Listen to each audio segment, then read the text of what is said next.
Magkasama naming tinanggap ni Sister Zhao ang gawain ng Diyos para sa mga huling araw. Ang pagkaunawa niya sa mga salita ng Diyos ay dalisay at mabilis siyang umunlad. Nang una, hinangaan ko talaga siya.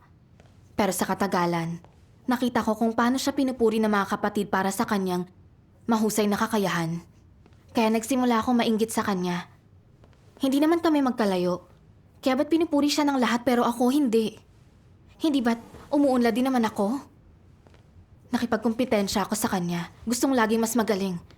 Hindi ako komportable kapag mahusay siyang nagbabahagi. Mali ang ganong klaseng pag-iisip at ako'y nababalisa tungkol doon. Pero hindi ko alam ang gagawin ko. Meron ba sa inyong may parehong karanasan? Paano niyo ito nalampasan? Meron din akong karanasan sa inggit. Nung nasa kolehiyo ako, iisa ang iglesia ko at ng matalik kong kaibigan. Gusto ng iglesia na linangin kaming dalawa at magkasama kaming nagsasanay. Likas siyang may talento sa pagtugtog ng mga instrumento at pagsasayaw at mahusay rin siyang magsalita. Hinahangaan siya ng mga kapatid at nasisiyahang makasama siya. Nang makita yon, naisip ko, mataas ang tingin ng mga kapatid sa kanya. Anong tingin nila sa akin? Tingin ba nila hindi ko siya kayang pantayan? Nainggit ako sa kanya sa mga isiping ito. Pakiramdam ko, sinosolo niya ang atensyon at pinagmumukha akong masama. Mula nun, kakaibang inis ang nararamdaman ko sa tuwing nakikita ko siya. Naging magkaklase kami, matalik na magkaibigan at magkatrabaho. Pero dahil sa inggit ko sa kanya, hindi kami makapag-ugnayan ng normal. Nagkalayo ang loob namin. Nakatira kami sa isang bubong pero halos di kami nag-uusap. Makita lang siyang pumasok sa kwarto'y nasisira na agad ang mood ko. Nakangiti man ako pero mapapawi ang ngiti sa mukha ko pagkakita sa kanya. Ang inggit ko'y nagsimulang dahan-dahang naging pagkamuhi. Kalaunan inatasan kami ng pastor na mamahala sa mga kwarto sa iglesia at ilang kagamitan. Tsansa ko na to para pagtrabahuhin siya at kung di niya matatapos pagagalitan ko siya at ipararamdam na wala siyang magawang tama. Talagang naiinis ako sa kanya. Kung hindi mo ito kayang gawin, ako ang gagawa. Ang malas ko na kailangan kitang makatrabaho. Mas magiging maayos ako kasama ang iba. Minsan, pinipintasan ko siya sa harap ng mga kapatid tulad ng pagsasabing tamad siya at mabagal. Para ipakita sa kanila na meron din siyang mga pagkukulang. Sa laging pagsasabi nito, hindi na nagtiwala sa kanya ang pastor. At ako na lang ang inatasang mamahala. Sa loob ng 5 taon na magkasama kami sa bahay, lagi akong lihim na nakikipagkumpetensya sa kanya. Wala ni isang sandaling kapayapaan. Ang pamumuhay ng may inggit ay talagang masakit. Oo nga. Nagdasal ako sa Panginoon, hinihiling sa Kanya na bigyan ako ng pasensya. Pero ang inggit ay parang pagkasira sa mga buto ko, hindi ganap na gumagaling. Tama yun. Oo. Ang pamumuhay sa ganong kalagayan ay mahirap. Nagdarasal din ako lagi sa Diyos at nagpa siyang itigil ang pagkamainggitin ko. Pero nang sumunod na may nangyari, hindi pa rin ako nakapagpigil. Oo. At nalaman ko na talaga napakahirap bitiwan ng inggit. Oo. Totoo yan. Noong 2018, tinanggap ko ang gawain sa mga huling araw ng makapangyarihang Diyos. Pagkatapos, tinanggap ko ang tungkulin ng pagdidilig. Nasiyahan ng mga kapatid sa pagbabahagi ko at tiningala nila ako. Pero matapos nun, ang baguhang nadiligan ko, si Sister Liu, ay napili bilang leader. Ang pagpapalit na ito ng katayuan ay suntok sa dangal ko. Mas matagal na akong mananampalataya, pero ngayon, leader ko na siya. Anong iisipin ng lahat sa akin? Walang kaibahan ang mataas at mababang katayuan sa sambahayan ng Diyos. Pero hindi ko makontrol ang inggit ko sa Kanya at labis akong hindi nasiyahan. Kaya ko ring magdusa at magbayad ng halaga sa pagtupad ng tungkulin. Kaya bakit pinili siya ng lahat kaysa sa akin? Pakiramdam ko'y inagaw niya sa akin ang katayuan at kasikatan ko. Miserable ako at mahirap tanggapin ang realidad na ito. Marinig lang ang pangalan niya o ang boses niya sa isang pagtitipon ay sapat na para mainis ako sa kanya hanggang sa ayaw ko na siyang kausapin. Ayokong gumawa kasama siya para tuparin ang tungkulin. At lagi kong ikinukumpara ang sarili ko sa kanya. Gusto ko pa siyang kutsain nung nagkamali siya. Para patunayang mas magaling ako sa kanya kapag namumuno ako ng pagtitipon, pinapauna ko siyang magbahagi. Lihim ko siyang pinagtatawanan pag di siya nakapagbahagi ng maayos. At kapag maganda ang pagbabahagi niya at naunawaan ko siya, may isip ko kung paano ako makapagbabahagi ng mas mabuti. At makita ng iba na hindi ako nalalayo sa kanya. Habang nagpupumiglas ako, mas dumidilim ang kalagayan ko. Lumalabo ang pag-iisip ko. Wala akong makitang anumang liwanag sa salita ng Diyos. Hanggang sa di ko na alam kung paano pangunahan ang mga pagtitipon. Sa madilim na kalagayan yun talagang naguluhan ako. At napaisip kung dapat ko ba itong ipagtapat. Pero natakot ako na kung gagawin ko yun, baka naman maliitin nila ako. Nilabanan ko to pero takot akong magsabi. At natanggap ko nang ako'y magiging gapos ng inggit at puot. Para akong nagdurusa sa malubhang karamdaman. Hindi ako makakain sa araw at hindi makatulog sa gabi. Araw-araw ay miserable at nakalulungkot. Kalaunan, lumapit ako sa Diyos na umiiyak at nagdasal. O Diyos ko, may kadiliman at pagdurusa sa puso ko. Ang inggit na to ay nagpapahirap sa akin. O Diyos ko, iligtas mo po ako. Ilang araw lang matapos kong magdasal nakakita ako ng sipi ng mga salita ng Diyos. Bilang isang tapat na tao, dapat mo munang ilantad ang iyong puso. Upang matingnan nito ng lahat, makita ang lahat ng iniisip mo, at masilayan ang totoo mong mukha. Huwag magpanggap o balutin ang sarili para magmukhang mabuti. Saka lang magtitiwala ang mga tao sa'yo at ipagpapalagay na matapat ka. Ito'y ang pinakasaligang pagsasagawa at ang pangunang kailangan ng pagiging isang tapat. Palagi kang nagpapanggap, palaging nagkukunwaring may kabanalan, pagkamarangal, kadakilaan at mataas na moralidad. Hindi mo hinahayaang makita ng mga tao ang katiwalian at mga kakulangan mo. Nagpapakita ka ng huwad na imahe sa mga tao kaya naniniwala silang ikaw ay kagalang-galang, dakila, mapagsakripisyo, walang pinapanigan at di makasarili. Ito'y panlilinlang. Huwag magpanggap at huwag itanghal ang sarili. Sa halip ilantad ang sarili mo at ang puso mo para makita ng iba. Kung mailalantad mo ang puso mo para makita ng iba at ang lahat ng iniisip mo at mga balak, kapwa positibo at negatibong mga bagay, sa gayon ay, hindi ka ba nagiging tapat? Kung nailalantad mo ang iyong sarili para makita ng iba, kung gayon makikita ka rin ng Diyos at magsasabing, nailantad mo ang iyong sarili para makita ng iba, at kaya tiyak na tapat ka rin sa harap ko. Kung inilalantad mo lang ang iyong puso sa Diyos ng pribado, at nagpapanggap ka na dakila at marangal, o makatarungan at di makasarili sa piling nila, anong iisipin at sasabihin ng Diyos? Sasabihin niya, ikaw ay talagang mapanlinlang. Ikaw ay totoong mapagpaimbabaw at hamak, at hindi ka tapat na tao. Kokondenahin ka ng Diyos ng gayon. Kung nais mong maging tapat na tao, kung gayon anuman ang iyong gawin sa harap ng Diyos o ng iba, dapat makaya mong magbukas ng iyong sarili at ilantad ang sarili mo. Ito ba ay madaling makamtan? Nangangailangan ito ng panahon, ng isang pagtutunggali sa kalooban at dapat tayong magpatuloy sa pagsasagawa. Mabubuksan ang mga puso natin at mailalantad natin ang ating sarili. Amen. Amen. Sa pagbabasa nito, naunawaan ko na gusto ng Diyos ang matatapat at umaasang mabubuksan natin ang puso natin. Positibo man ito o mga katiwalian, dapat natin itong ilantad lahat. Hindi lang tayo dapat basta magtapat sa Diyos, kundi sa iba rin. Pero ako, lagi kong binabalot ang sarili ko. Hindi ko gustong makita ng mga kapatid ang masamang bahagi ko. Hindi ba't mapanlin lang yon? Kinasusuklaman yun ng Diyos. Hindi nakapagtatakang habang mas gusto kong ikubli at balutin ang sarili ko at protektahan ang katayuan ko masigit pang pagdurusa ang naramdaman ko. Hindi ko pwedeng balutin ang sarili ko, kundi kailangan kong magtapat. Amen. Matapos kong maunawaan ang kalooban ng Diyos, nagtapat ako sa mga leader at mga kapatid tungkol sa pinagdaraanan ko. Sinabi ko rin kay Sister Liu ang tungkol sa inggit na nararamdaman ko sa kanya. Ang ikinagulat ko ay, hindi ako minaliit ng mga kapatid. At nagbahagi rin si Sister Liu tungkol sa kalagayan niya. Magkasama kaming lumuhod sa Diyos at nagdasal ng pagsisisi. Matapos magtapat kay Sister Liu, Ang lamat sa pagitan namin ay lumiit at normal na uli kaming mag-usap. Salamat sa Diyos. Nakakamanghang pagiging bukas. Ang pagtatapat at paglalantad ng mga negatibo at iwaling bagay na ito ay mapagpalaya. Ang paglalantad ng sarili landas ng pagsasagawa at pagsasagawa ng katotohanan. Mismo.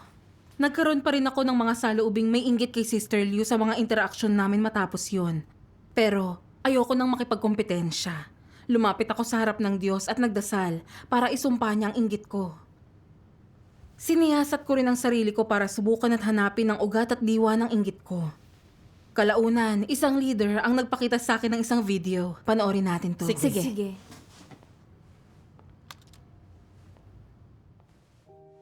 Sabi ng makapangyarihang Diyos, sa sandaling pumasok na sa usapan ang posisyon, mukha o reputasyon, lumulukso sa pag-asam ang puso ng lahat at gusto palagi ng bawat isa sa inyo na mamukod-tangi, maging tanyag at makilala.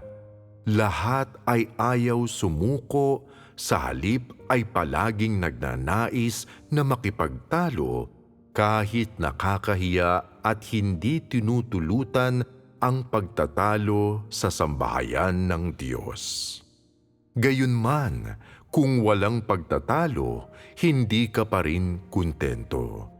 Kapag nakikita mong may ibang namumukod-tangi, naiinggit ka, namumuhi at na hindi iyon patas. Bakit hindi ako namumukod-tangi? Bakit palagi na lang ang taong iyon ang namumukod-tangi at hindi ako kahit kailan? Sa gayoy, naghihinanakit ka. Sinusubukan mo itong pigilin, ngunit hindi mo magawa. Nagdarasal ka sa Diyos at gumaganda ang pakiramdam mo sandali. Ngunit kapag naharap kang muli sa ganitong sitwasyon, hindi mo ito madaig. Hindi ba iyan tayog na kulang pa sa gulang? Hindi ba isang patibong ang pagkahulog ng isang tao sa gayong kalagayan? Ito ang mga kadena ng likas na katiwalian ni Satanas na gumagapos sa mga tao. Kailangan mong matuto na hayaan at isantabi ang mga bagay na ito na irekomenda ang iba at tulutan silang mamukod-tangi.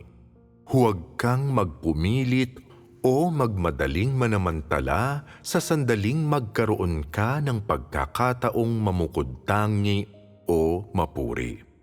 Kailangan mong matuto na pagbigyan ang iba, ngunit huwag mong ipagpaliban ang pagsasagawa ng iyong tungkulin.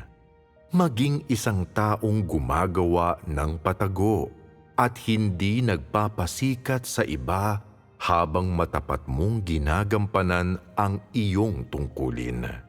Kapag lalo mong binitawan ang iyong kasikatan at katayuan, lalo mong bibitawan ang sarili mong mga interes, mas mapapayapa ka at magkakaroon ng mas malaking puwang sa iyong puso at bubuti ang kalagayan mo. Kapag lalo kang nagpumilit at nakipagkumpitensya, lalong didilim ang kalagayan mo. Kung hindi mo ito pinaniniwalaan, subukan mo at makikita mo. Kung gusto mong baligtarin ang ganitong klaseng kalagayan at hindi ka makontrol ng mga bagay na ito, kailangan mo munang isantabi at isuko ang mga ito. Kung hindi, habang nagpupumilit ka, lalong magdidilim ang paligid mo at lalo kang makakaramdam ng inggit at pagkamuhi at lalong titindi ang hangarin mong magtamo. Habang mas tumitindi ang hangarin mong magtamo, lalo mo itong di matatamo at habang mas kaunti ang natatamo, mas nadaragdagan ang pagkamuhi mo. Habang mas namumuhi ka, lalong nagdidilim ang kalooban mo. Kapag lalong nagdilim ang iyong kalooban, lalo mong hindi magagampanan ng mabuti ang iyong tungkulin. Kapag lalo mong hindi nagagampanan ng mabuti ang iyong tungkulin, lalo kang mawawalan ng silbi. Ito ay magkakaugnay at masamang bagay na paulit-ulit na nangyayari. Kung hindi mo magagampanan ng maayos ang iyong tungkulin kailanman, kung gayon ay unti-unti kang aalisin. Amen. Mula sa mga salita ng Diyos, nalaman ko na ang ugat ng inggit ay ang paghahangad ng katanyagan at katayuan.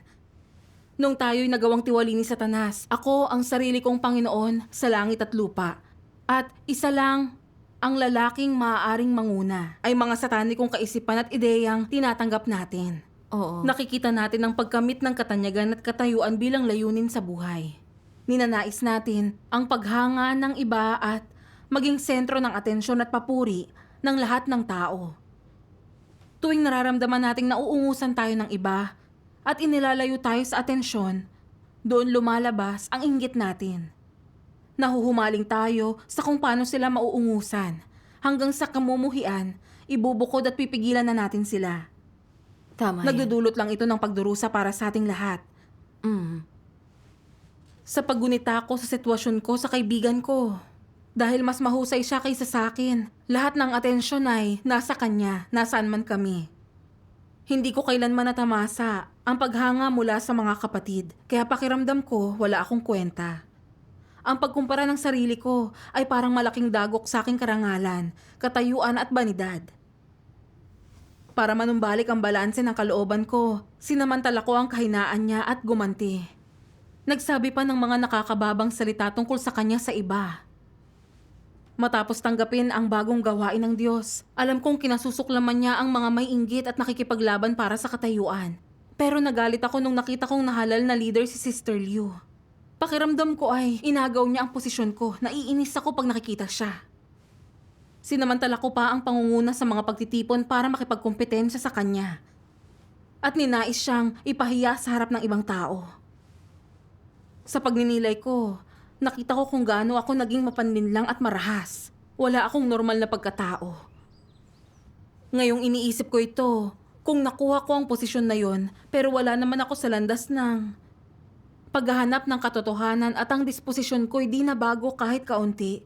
Sa huli, hindi ba't kamumuhian at aalisin ako ng Diyos? Tama yan. Matapos yun napagtanto kong ang paghahangad sa katanyagan at katayuan ay hindi wastong landas sa buhay. At unti-unti, sinimulan kong bitawan ang inggit ko. Salamat sa Diyos. Ang pagbabahagi mo ay nakatulong sa akin. Ang pamumuhay sa inggit, pakikipagkumpetensya at pagkukumparay mula sa pagiging kontrolado ng katanyagan at katayuan. Mga panganib na bagay para hangarin. Hindi ko sana yun naunawaan kung wala ang iyong pagbabahagi. Ang mga ito'y nagdudulot ng labis na pagdurusa. Naisip ko ang mga salita ng Diyos. Basahin natin to. Sige. Ginagamit ni Satanas ang kasikatan at pakinabang upang kontrolin ang isip ng tao hanggang sayo na lang ang nasa isip nila.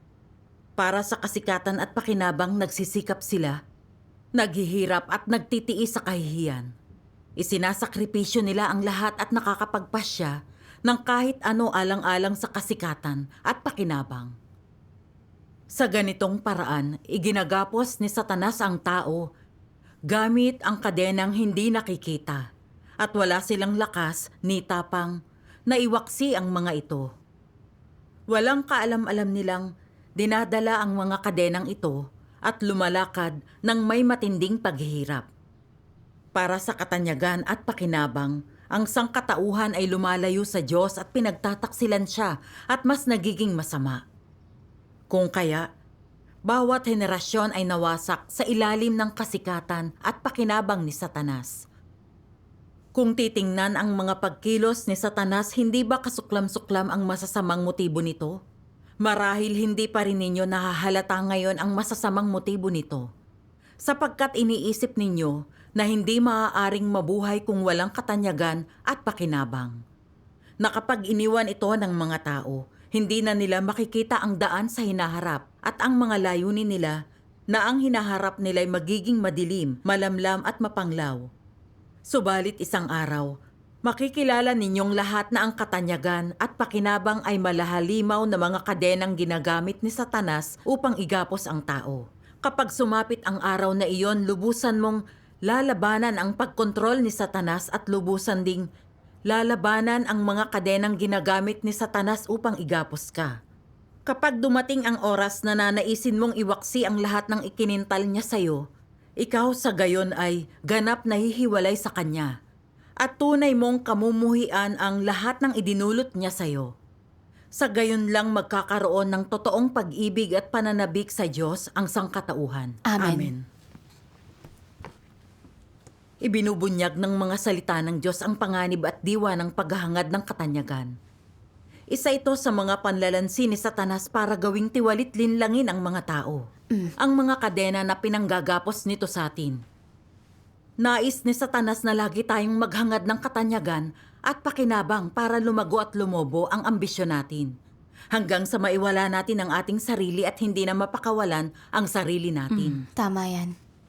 Ang ilan ay di hinahangad ang katotohanan, pero nagsisikap na maging leader para hangaan. Di nila mapigilang gawin ang lahat para itaas at patotohanan ang sarili nila. Minamaliit at hinuhusgahan pa nga ang iba. Para magkamit ng mas mataas na katayuan, itinatago ng ilan ang kanilang pagkukulang at nililinlang ang iba, nagiging mas huwad at mas tuso. Tungkol naman sa mga antikristo na itiniwalag, pinahahalagahan nila ang posisyon ng higit sa lahat. Naiinggit sila sa mas magaling sa kanila, sa mga naghahangad ng katotohanan na banta sa katayuan nila. Ginagawa nila ang lahat para ibukod at parusahan ang iba. At inaasam na itiwalag ang iba para nasa kanila ang kapangyarihan. Oo nga. Grabe ang kasamaan nila, lumalaban sa Diyos at nilalabag ang disposisyon niya kaya tinitiwalag sila sa huli. Katanyagan at katayuan ang paraan ni Satanas sa pagtiwali sa tao. At kung paano sila nito inaakit sa kamatayan at impyerno. Oo. Kung di natin nauunawaan ng katotohanan, di natin makikita ang diwa ng katanyagan. Kaya inilalagay natin ito sa pedestal. Nilalabag natin ang katotohanan, gumagawa ng kasamaan at sinasalungat ang Diyos. Mismo. Kahit lahat ng kapatid ay tumutupad ng iba't ibang tungkulin sa iglesia, sa Diyos, nilalang tayong walang pagkakaiba sa pagitan ng mataas at mababang katayuan. Ang pinahahalagahan ng Diyos ay kung tayo ba ay tapat at masunurin sa Kanya.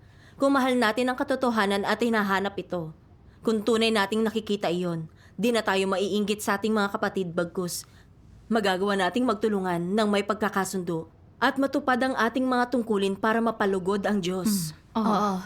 Tulad ng sinasabi ng mga salita ng Diyos, hindi magkapareho ang mga tungkulin, may isang katawan.